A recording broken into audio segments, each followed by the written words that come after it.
Study സെന്ററിന്റെ പുതിയൊരു വീഡിയോയിലേക്ക് എല്ലാ കൂട്ടുകാർക്കും സ്വാഗതം.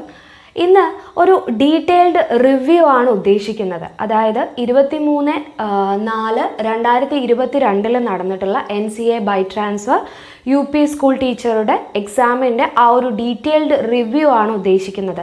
അതായത് നമ്മൾ പറഞ്ഞിരുന്നു സിലബസിൽ അടിമുടി മാറ്റം. അപ്പോൾ അതിൻ്റെ ആ ഒരു ഡീറ്റെയിൽഡ് ആയിട്ടുള്ള സിലബസിൻ്റെ ക്ലാസ് നമ്മൾ ചെയ്തിരുന്നു അല്ലേ. അപ്പോൾ ആ സിലബസിൽ പറഞ്ഞ അതേ കാര്യങ്ങൾ തന്നെയാണ് എവിടെ വന്നത്, ക്വസ്റ്റ്യൻ പേപ്പറിലും വന്നിട്ടുണ്ടായിരുന്നത്. നിങ്ങൾക്ക് ആ ഒരു വീഡിയോ വേണമെങ്കിൽ പോയി നോക്കാം. നമ്മൾ അവിടെ പറഞ്ഞിട്ടുണ്ടായിരുന്ന അവർ തന്ന PSC പബ്ലിഷ് ചെയ്ത അതേ കാര്യങ്ങൾ, ആ സിലബസിലെ അതേ കാര്യങ്ങൾ തന്നെയാണ് ഇവിടെ ചോദിച്ചിട്ടുണ്ടായിരുന്നത്, എക്സാമിന് ചോദിച്ചിട്ടുണ്ടായിരുന്നത്. നമുക്ക് കുറച്ചുകൂടെ ഡീറ്റെയിൽ ആയിട്ട് നോക്കാം. കുറേ സ്റ്റേറ്റ്മെൻറ്റ് ലെവലുള്ള ചോദ്യങ്ങൾ ഉണ്ടായിരുന്നു കേട്ടോ. നോർമലായിട്ട് ചോദിക്കുന്ന PSC നോർമൽ ചോദിച്ചിരുന്ന ആ ഒരു പാറ്റേണിൽ നിന്ന് മാറി ഇപ്പം ഏത് രീതിയിലാണ് കൂടുതലും ചോദ്യങ്ങൾ വരുന്നത്, സ്റ്റേറ്റ്മെൻറ്റ് ലെവലുള്ള ചോദ്യങ്ങളാണ്. സയൻസിൻ്റെ പാർട്ടിൽ പോലും എന്ത് വരുന്നു, ഈ ഒരു സ്റ്റേറ്റ്മെൻറ്റ് ലെവലുള്ള ചോദ്യങ്ങൾ തരുന്നുണ്ട്. അതുപോലെ തന്നെ കുറച്ചുകൂടി ഡീപ്പായിട്ട്, അതായത് പാഠപുസ്തകങ്ങൾ തന്നെ നമ്മുടെ SCERT പാഠപുസ്തകങ്ങൾ തന്നെ കുറച്ചുകൂടി ഡീപ്പായിട്ട് പഠിക്കേണ്ടിയിരിക്കുന്നു. നമുക്ക് ഒന്ന് ചെക്ക് ചെയ്ത് നോക്കാം ഓരോ പാർട്ടിൽ നിന്നും എത്ര മാർക്കിന് ക്വസ്റ്റ്യൻസ് വന്നു, അത് ആ തന്നിട്ടുള്ള സിലബസിൽ തന്നെ അവർ പറഞ്ഞ അത്രയും തന്നെ വന്നോ എന്നുള്ള കാര്യങ്ങളൊക്കെ ഒന്ന് നോക്കാം. അതായത് ഇനി വരുന്ന LPSA UPSA എക്സാമുകൾക്ക് ഇത് ഒരു പാഠമായിട്ട് നമുക്ക് ഉണ്ടാവും എപ്പോഴും. അപ്പോൾ ഇതിനെ ഫോളോ ചെയ്ത് പഠിക്കുക എന്നുള്ളതാണ് പറയാനുള്ളത്. നമുക്ക് നോക്കാം. അപ്പോൾ ആദ്യത്തെ പാർട്ട് എന്ന് പറയുന്നത്, അതായത് ആദ്യത്തെ 45 മാർക്ക് ഏതിൽ നിന്നായിരുന്നു, സയൻസിൽ നിന്നും സോഷ്യൽ സയൻസിൽ നിന്നും ആണ് എന്നാണ് പറഞ്ഞിട്ടുണ്ടായിരുന്നത് അല്ലേ. അപ്പോൾ ആ സയൻസ് ഇവിടെ ഫിസിക്സ് കെമിസ്ട്രി മാത്സ് എന്ന് പറയുന്ന മാത്സ് അല്ല, ഫിസിക്സ് കെമിസ്ട്രി ബയോളജി ആ ഒരു പാർട്ടിൽ നിന്ന് 23 മാർക്കിൻ്റെ ക്വസ്റ്റ്യൻസ് ആണ് ചോദിച്ചത്. ഫിസിക്സും കെമിസ്ട്രി ബയോളജി ആ പാർട്ടിൽ നിന്ന് 23 മാർക്കിൻ്റെ ചോദ്യങ്ങൾ ഉണ്ടായിരുന്നു. ഈ ഒരു പാർട്ട്, അതായത് സോഷ്യൽ സയൻസിൻ്റെ പാർട്ട്, ഹിസ്റ്ററി, ജോഗ്രഫി, ഈ ഒരു പാർട്ട്, അതിൽ തന്നെ സാമ്പത്തിക ശാസ്ത്രം, രാഷ്ട്രതന്ത്ര ശാസ്ത്രം, ഇങ്ങനെ ഓരോന്നും പറഞ്ഞിരുന്നു. ഇതെല്ലാം ഉൾപ്പെടുത്തിക്കൊണ്ട് ഈ ഒരു പാർട്ടിൽ നിന്ന് 22 മാർക്കിൻ്റെ ചോദ്യങ്ങൾ ഉണ്ടായിരുന്നു. ഇൻക്ലൂഡിങ് കറണ്ട് അഫയേഴ്സ്, ആനുകാലിക കാര്യങ്ങൾ കൂടെ ഉൾപ്പെടുത്തിക്കൊണ്ടുള്ള 45 മാർക്ക് സയൻസും സോഷ്യലും ഉൾപ്പെടെ, അതായത് നമ്മുടെ പറയുമ്പോൾ അങ്ങനെയല്ലേ പറയുന്നത്, സയൻസും സോഷ്യലും ഉൾപ്പെടെ ഇത് രണ്ടും കൂടെ 45 മാർക്കിനുള്ള ചോദ്യങ്ങൾ ചോദിച്ചിരുന്നു.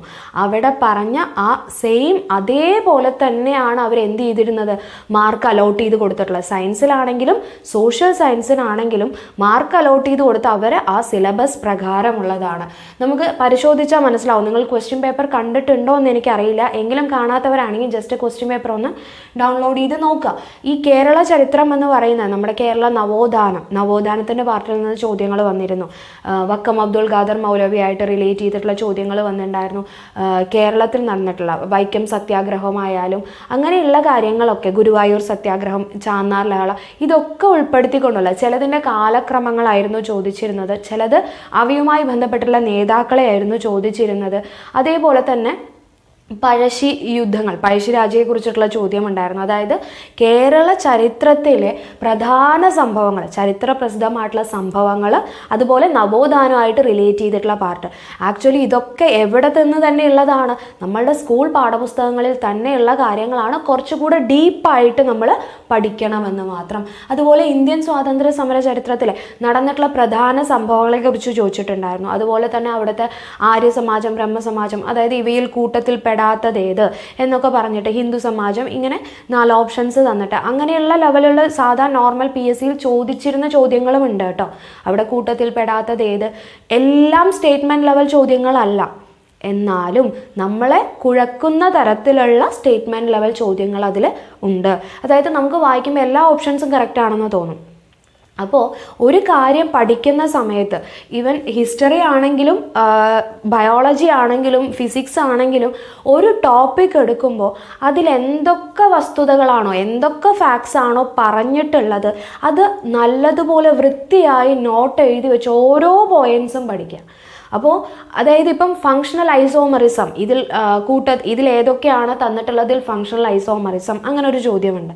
അപ്പോൾ അത്രയും ഡീറ്റെയിൽഡ് ആയിട്ട് ചോദിക്കുന്നുണ്ട്. ആ പിക്ചേഴ്സ് എഴുതാം, അവിടെ വരച്ചിട്ട് ആ ഒരു ചോദ്യം കൊടുത്തിരുന്നത്. അപ്പോൾ ഓരോന്നിനെയും കൊടുത്തിട്ട് അതിലത്തെ ഫങ്ഷണൽ ഐസോമറിസം അല്ലാത്തത് ഏത്. അപ്പം അങ്ങനെയൊക്കെ ചോദിക്കുന്ന സമയത്ത് നമുക്ക് കുറച്ചുകൂടെ ഡീറ്റെയിൽഡ് ആയിട്ട് പഠിക്കേണ്ടിയിരിക്കുന്നു അല്ലേ. ഇപ്പം നോർമലി നമ്മൾ ചിലപ്പോൾ ഐസോമറിസം എന്താണെന്ന് പഠിക്കും, അല്ലെങ്കിൽ ഇങ്ങനെ ഇത്ര തരം ഐസോമറിസംസ് ഉണ്ടായിരുന്നു, ഇതിൻ്റെ ഓരോ എക്സാമ്പിൾസും ഇത് എങ്ങനെ വരുന്നു അതിൻ്റെ ആ ഒരു ഗ്രാഫിക്കൽ റെപ്രസെൻറ്റേഷനൊന്നും നമ്മൾ പഠിച്ചിട്ടുണ്ടാവില്ല അല്ലേ. അപ്പോൾ അതുപോലെ തന്നെ ഓരോ കാര്യം പഠിക്കുമ്പോഴും മനസ്സിലാക്കി പഠിക്കുക. ഓരോ വസ്തുതകളും ഒരു ടോപ്പിക് എടുക്കുമ്പം ഇപ്പോൾ പഴശ്ശി കലാപങ്ങളെക്കുറിച്ച് പഠിക്കുകയാണെങ്കിൽ, അല്ലെങ്കിൽ പഴശ്ശിരാജയെക്കുറിച്ച് പഠിക്കുകയാണെങ്കിൽ വിശദമായിട്ടുള്ള ഡീറ്റെയിൽഡ് ആയിട്ടുള്ള എല്ലാ വസ്തുതകളും ഇൻക്ലൂഡ് ചെയ്തിട്ടുള്ള നോട്ട്സ് ഉണ്ടാക്കി പഠിക്കണം. അതായത് SCERT സിലബസ് പഠിക്കണം, പുറത്തു നിന്ന് എവിടെന്നെങ്കിലും കിട്ടുന്ന ഫാക്ട്സുകളാണെങ്കിൽ അത് പഠിക്കണം. എല്ലാ കാര്യങ്ങളും ഉൾപ്പെടുത്തിക്കൊണ്ട് വേണം പഠിക്കണമെങ്കിൽ. അതുപോലെ തന്നെ അപ്പോൾ ഇന്ത്യൻ സ്വാതന്ത്ര്യ സമരം ചോദിച്ചു, അതുപോലെ സ്വാതന്ത്ര്യാനന്തര ഇന്ത്യയിൽ നടന്ന കാര്യങ്ങൾ അതൊക്കെ ചോദിച്ചിരുന്നു. അതുപോലെ ലോകചരിത്രം, നദീതട സംസ്കാരം, അവിടെ നിന്ന് ഈജിപ്ഷ്യൻ സംസ്കാരത്തെക്കുറിച്ച് ചോദിച്ചിരുന്നു. അതുപോലെ തന്നെ ഹാരപ്പൻ സംസ്കാരമായിട്ട് റിലേറ്റ് ചെയ്തിട്ട് ഒരു 1 വേർഡ് ക്വസ്റ്റ്യൻ പോലെയുള്ള ചോദ്യമായിരുന്നു. എന്നാൽ ഈജിപ്ഷ്യൻ സംസ്കാരത്തെക്കുറിച്ച് സ്റ്റേറ്റ്മെൻറ്റ് ലെവലുള്ള ചോദ്യമായിരുന്നു തന്നിട്ടുണ്ടായിരുന്നത്. അപ്പോൾ ഇതൊരു മിക്സഡ് ആയിട്ടാണ് അവർ തരുന്നത്. അപ്പോൾ ഏത് രീതിയിൽ ചോദ്യം തന്നാലും എഴുതാൻ റെഡി ആയിട്ട് വേണം പോവാൻ. അപ്പോൾ ആ രീതിയിൽ വേണം പഠിച്ചു പോകാൻ. അതുപോലെ ഭൂമിശാസ്ത്രം, സാമ്പത്തിക ശാസ്ത്രം, രാഷ്ട്രതന്ത്രശാസ്ത്രം, അതായത് ഇവരെല്ലാ ഏരിയയും കവർ ചെയ്തിട്ടുണ്ട്. ഒന്നിനെയും അവർ എക്സ്ക്ലൂഡ് ചെയ്തിട്ടില്ല, എല്ലാം ഇൻക്ലൂഡ് ചെയ്തിട്ടുള്ള എല്ലാ ഭാഗത്തും എത്തിച്ചേർന്നിട്ടുള്ള ഒരു ക്വസ്റ്റ്യൻ പേപ്പർ. എന്നാൽ അവർ പറഞ്ഞ അതേ രീതിയിലുള്ള മാർക്ക് അലോട്ട് ചെയ്തിട്ടുള്ള ഒരു ക്വസ്റ്റ്യൻ പേപ്പർ ആയിരുന്നു അത്. അപ്പം ഈ 2 പാർട്ടിൽ നിന്ന് എത്രത്തോളം ക്വസ്റ്റ്യൻസ് വന്നു? 45 മാർക്കിൻ്റെ ചോദ്യങ്ങളാണ് സയൻസും സോഷ്യൽ സയൻസും കൂടെ വന്നിട്ടുള്ളത്. ഇനി മാത്സ്, മൂന്നാമത്തെ പാർട്ടായിട്ട് നമുക്ക് മാത്സ് നോക്കുകയാണെങ്കിൽ, ആ മാത്സിൽ നോർമലായിട്ട് സാധാ ഒരു PSC എക്സാമിന് നമ്മൾ പഠിച്ചു പോകുന്ന ആ സെയിം സാധനങ്ങൾ തന്നെയായിരുന്നു. ക്ലോക്കിൻ്റെ ചോദ്യം ഉണ്ടായിരുന്നു, അതുപോലെ തന്നെ പരപ്പളവ് കണ്ടുപിടിക്കാനുള്ളതുണ്ടായിരുന്നു, അതുപോലെ തന്നെ സമാന്തര ശ്രേണിയിൽ നിന്നുള്ളതുണ്ടായിരുന്നു, ഉസാഗ തന്നിട്ട് വലിയ സംഖ്യ ഏത്, ചെറിയ സംഖ്യ ഏത്, ആ തരത്തിലുള്ള ചോദ്യങ്ങൾ ഉണ്ടായിരുന്നു. ഭിന്നസംഖ്യയുമായിട്ട് റിലേറ്റ് ചെയ്തിട്ടുള്ള ചോദ്യങ്ങൾ, അംശബന്ധം ഉണ്ടായിരുന്നു. അപ്പോൾ നോർമലി നമ്മൾ PSCക്ക് പഠിച്ചു പോകുന്ന ആ സെയിം ടോപ്പിക്കുകൾ, അത്ര ഡീപ്പായിട്ടുള്ള മാത്സിൻ്റെ ക്വസ്റ്റ്യൻസ് ഒന്നും തന്നെ അതിനകത്ത് ഉണ്ടായിരുന്നില്ല. നോർമൽ നമ്മുടെ PSCയിൽ ഉണ്ടാവുന്ന ആ ഒരു പാറ്റേൺ തന്നെയായിരുന്നു ഈ ഒരു മാത്സിൻ്റെ പാർട്ടിൽ നിന്നും വന്നിട്ടുണ്ടായിരുന്നത് കേട്ടോ.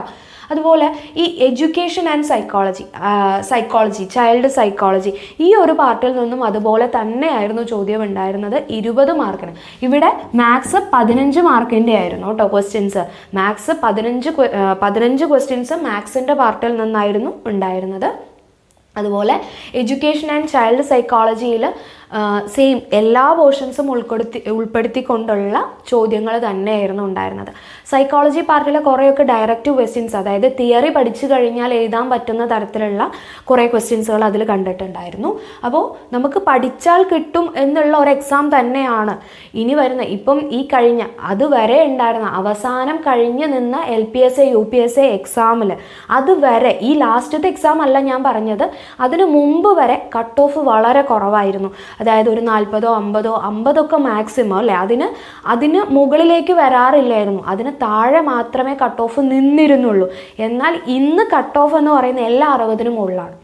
ഈ ഇറങ്ങിയ LPSA 2019 ലാസ്റ്റിലുള്ള, ഇപ്പം നിലവിൽ അതിൻ്റെ ഇൻ്റർവ്യൂസൊക്കെ നടന്നുകൊണ്ടിരിക്കുന്ന ആ എക്സാം, അതിൽ 61, അതായത് 60-ന് മുകളിലാണ് എല്ലാത്തിലും കട്ട് ഓഫ്. അപ്പോൾ കോമ്പറ്റീഷൻ കൂടി വരികയാണ് അവിടെ അല്ലേ. അപ്പം നമ്മൾ എന്ത് ചെയ്യണം? സിലബസ് അടിസ്ഥാനത്തിൽ വളരെ വ്യക്തമായിട്ടുള്ള ഒരു പ്ലാനിങ്ങോടുകൂടി എന്ത് ചെയ്യണം?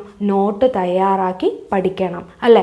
അപ്പോൾ നമ്മുടെ എയിംസ് സ്റ്റഡി സെൻറ്ററിൽ മെയ് 9 മുതൽ ഈ LPSA UPSAക്കായിട്ട് ഒരു ലോങ് ബാച്ച് തുടങ്ങുന്നുണ്ട്. അതിൽ നിങ്ങൾക്ക് ഈ PDF നോട്ടുകൾ നിങ്ങളുടെ സമയത്തിനനുസരിച്ച് കാണാൻ സാധിക്കുന്ന വീഡിയോ ക്ലാസ്സുകളുണ്ട്, റെക്കോർഡഡ് ആയിട്ടുള്ള വീഡിയോ ക്ലാസ്സുകൾ, അതിൻ്റെ PDF നോട്ടുകൾ നിങ്ങൾക്ക് തരും. അതുപോലെ തന്നെ ഡെയിലി ഉള്ള റിവിഷൻ എക്സാമുകൾ ഉണ്ടാവും, മോക്ക് ടെസ്റ്റുകൾ ഉണ്ടാവും, മോഡൽ എക്സാമുകൾ ഉണ്ടാവും. ഈ എക്സാമുകളൊക്കെ നടത്തുന്നതിൻ്റെ ഒരു ഗുണം എവിടെ നിങ്ങൾക്ക് കാണാൻ പറ്റുക എന്ന് വെച്ചാൽ നിങ്ങൾ എക്സാം ഹാളിൽ പോകുമ്പോഴാണ്. അതായത് നമ്മൾ ഈ OMR എക്സാം എഴുതി നമുക്ക് വളരെ വേഗത്തിൽ തന്നെ, അതായത് എല്ലാ ക്വസ്റ്റ്യൻസും ഏകദേശം നമ്മളിപ്പോൾ പറയും സ്റ്റേറ്റ്മെൻറ്റ് ലെവൽ ആയത് കാരണം വായിച്ച് എത്തിയില്ല, അങ്ങനെ വരില്ല. അതായത് നിങ്ങൾ ഈ ഒരു കോഴ്സിൽ ജോയിൻ ചെയ്യുകയാണെങ്കിൽ നിങ്ങൾക്ക് അതിൻ്റെ എന്താണ് ആ ഒരു ബെനിഫിറ്റ്സ് എന്താണ് എന്നുള്ളത് നിങ്ങൾക്ക് മനസ്സിലാവും. അതുപോലെ തന്നെ ഇപ്പം ഈ കഴിഞ്ഞ LPUP എക്സാമിന് 250-ലധികം കുട്ടികളാണ് ഈ എയിം സ്റ്റഡി സെൻറ്ററിൽ നിന്ന് ഇപ്പോൾ ഷോർട്ട് ലിസ്റ്റിൽ വന്നിട്ടുള്ള, ഇപ്പം നിലവിൽ ഇൻ്റർവ്യൂ കഴിഞ്ഞിട്ടും ഇപ്പം ഇൻ്റർവ്യൂ നേരിടുന്നതുമായിട്ടുള്ള കുട്ടികളുള്ളത്. 250ഓളം ആളുകളാണ് ക്വാളിഫൈ ചെയ്തിട്ടുള്ളത്, ഷോർട്ട് ലിസ്റ്റിൽ വന്നിട്ടുള്ളത്. അതുപോലെ തന്നെ കഴിഞ്ഞ എക്സാമിന് വന്നിട്ടുള്ള 80% എബോ ക്ലാസ്സസ്, അതായത് ആ വന്നിട്ടുള്ള ചോദ്യങ്ങൾ 80% എബോ ചോദ്യങ്ങൾ എവിടെ നിന്ന് കൊടുത്തിട്ടുള്ളതായിരുന്നു? നമ്മൾ എയിം സ്റ്റഡി സെൻറ്ററിൻ്റെ ക്ലാസ്സുകളിലൂടെ നൽകിയിട്ടുള്ള ഭാഗങ്ങളിൽ നിന്ന് തന്നെയാണ് വന്നിട്ടുള്ളത്. അതായത് നമ്മൾ ആ സിലബസ് അധിഷ്ഠിതമായിട്ടുള്ള ക്ലാസ്സുകളായിരിക്കും നിങ്ങൾക്ക് പ്രൊവൈഡ് ചെയ്യുന്നുണ്ടാവുക. അപ്പോൾ നല്ല രീതിയിലുള്ള ഒരു കോച്ചിങ് നിങ്ങൾക്ക് ഈ ഒരു ഞങ്ങളുടെ സെൻറ്ററിൽ നിന്ന് നിങ്ങൾക്ക് ലഭിക്കുന്നതായിരിക്കും. അതുപോലെ തന്നെ കേട്ടറ്റിനാണെങ്കിലും നമ്മളിപ്പം കൂടുതലായിട്ട് ഫോക്കസ് ചെയ്യുന്ന ഒരു ഏരിയ എന്ന് പറയുന്നത് കേട്ടറ്റ് ആണ് അല്ലേ. അപ്പോൾ നമ്മുടെ ചാനലിൽ കൂടുതലായിട്ട് വീഡിയോസ് നമ്മൾ അപ്ലോഡ് ചെയ്യുന്നത് കേട്ടറ്റുമായിട്ട് റിലേറ്റ് ചെയ്തിട്ടാണ്.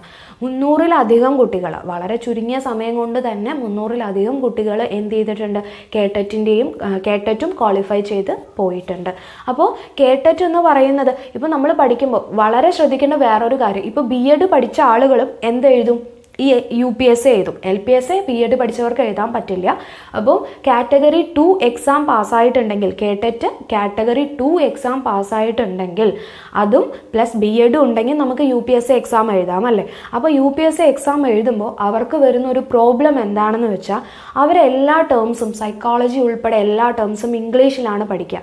എന്നാൽ നമ്മുടെ UPSA എക്സാമിന് നമുക്ക് ടേംസ് ഒന്നും ഇംഗ്ലീഷിൽ തരില്ല. അപ്പോൾ എല്ലാ ടേംസും മലയാളത്തിൽ കൂടെ നമുക്ക് പഠിക്കേണ്ടതുണ്ട് കേട്ടോ. അതായത് അത് BEd പഠിച്ചവർക്കുള്ള UPSA എഴുതുന്ന ആളുകളോടാണ് പറയുന്നത്. അപ്പോൾ ഓരോ ടേംസും നമ്മൾ ഇംഗ്ലീഷിൽ മാത്രം പഠിച്ചു പോയി കഴിഞ്ഞാൽ ഈ കേട്ടറ്റ് എന്ന് പറയുന്ന ഒരു എക്സാം മാത്രമല്ല നമുക്ക് ക്വാളിഫൈ ചെയ്യേണ്ടത്, വരുന്ന LPUP ഒക്കെ നമുക്ക് ക്രാക്ക് ചെയ്യേണ്ടതാണ് അല്ലേ. അപ്പോൾ അവിടെ നമുക്ക് എന്ത് വേണം? ഈ ഇംഗ്ലീഷിൽ മാത്രമല്ല മലയാളത്തിലുള്ള ടേംസ് കൂടെ സൈക്കോളജിയുടെ പഠിച്ചു വെക്കേണ്ടതാണ് കേട്ടോ.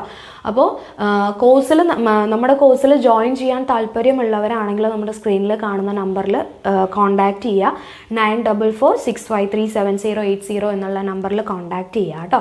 അപ്പം ഈ ചൈൽഡ് സൈക്കോളജി പാർട്ട് കുറേയൊക്കെ തിയറി പാർട്ടിൽ നിന്നുള്ള ഡയറക്റ്റ് ചോദ്യങ്ങൾ തന്നെയായിരുന്നു ഉണ്ടായിരുന്നത്. അതുപോലെ എഡ്യൂക്കേഷനുമായിട്ട് റിലേറ്റ് ചെയ്തിട്ടുള്ള, അതായത് അവരെല്ലാ ഭാഗങ്ങളും പെഡഗോഗി ആണെങ്കിലും സാമൂഹിക ബോധനത്തിനെ കുറിച്ചിട്ടുള്ളതും അതുപോലെ ശാസ്ത്രബോധനത്തെ കുറിച്ചിട്ടുള്ള റിലേറ്റ് ചെയ്തിട്ടുള്ള ചോദ്യങ്ങൾ അതിലുണ്ടായിരുന്നു.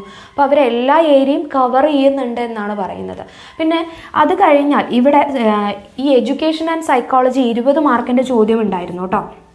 കറക്റ്റ് നേരത്തെ പറഞ്ഞിരുന്ന പോലെ തന്നെയാണ് അവർ സിലബസിൽ പറഞ്ഞ പോലെ 20 മാർക്കിൻ്റെ ചോദ്യം ആ ഒരു പാർട്ടിൽ നിന്ന് ഉണ്ടായിരുന്നു. അതുപോലെ ഇംഗ്ലീഷിൽ നിന്ന് 10 മാർക്കിൻ്റെ ചോദ്യങ്ങളാണ് ഉണ്ടായിരുന്നത്. 10 മാർക്കിൻ്റെ ചോദ്യം, അതും നമ്മുടെ നോർമൽ ഗ്രാമർ പാർട്ട് തന്നെയായിരുന്നു. അവർ അതിൽ പറഞ്ഞിരുന്നു, ഗ്രാമർ പാർട്ട് എന്നുള്ളത് പറഞ്ഞിരുന്നു അല്ലേ. അപ്പോൾ ആ ഒരു ഗ്രാമർ പാർട്ടിൽ ഉണ്ടായിരുന്ന ചോദ്യങ്ങൾ തന്നെയായിരുന്നു കേട്ടോ. അതുപോലെ തന്നെ മലയാളം ആണെങ്കിലും അതുപോലെ തന്നെയാണ്. ആത്മകഥകൾ അല്ലെങ്കിൽ അവരുടെ ജീവചരിത്രം ഏതാണ് അങ്ങനെയുള്ള, അതുപോലെ തന്നെ ഗ്രാമർ പാർട്ടിൽ നിന്ന് വരുന്ന കുറച്ച് ക്വസ്റ്റ്യൻസ്, പദങ്ങളുമായിട്ട് റിലേറ്റ് ചെയ്തിട്ടുള്ള ചോദ്യങ്ങൾ, അങ്ങനെയുള്ള ക്വസ്റ്റ്യൻസ് ആയിരുന്നു മലയാളത്തിൻ്റെ പാർട്ടിൽ നിന്ന് വന്നിട്ടുണ്ടായിരുന്നു. അതും എന്ത് തന്നെയായിരുന്നു? 10 മാർക്കിനുള്ള ചോദ്യങ്ങൾ തന്നെയായിരുന്നു. അപ്പം ഇവിടെ 20, അതുപോലെ 20, 30, 40, 55 അങ്ങനെ 100 മാർക്കിൻ്റെ ചോദ്യങ്ങൾ. അതായത് അവർ സിലബസിൽ പറഞ്ഞിട്ടുള്ള സെയിം കാര്യങ്ങൾ തന്നെയായിരുന്നു എവിടെയും ഉണ്ടായിരുന്നത്, ആ ക്വസ്റ്റ്യൻ പേപ്പറിനകത്തും ഉണ്ടായിരുന്നത്. അതായത് ഇത്രയേ ഉള്ളൂ.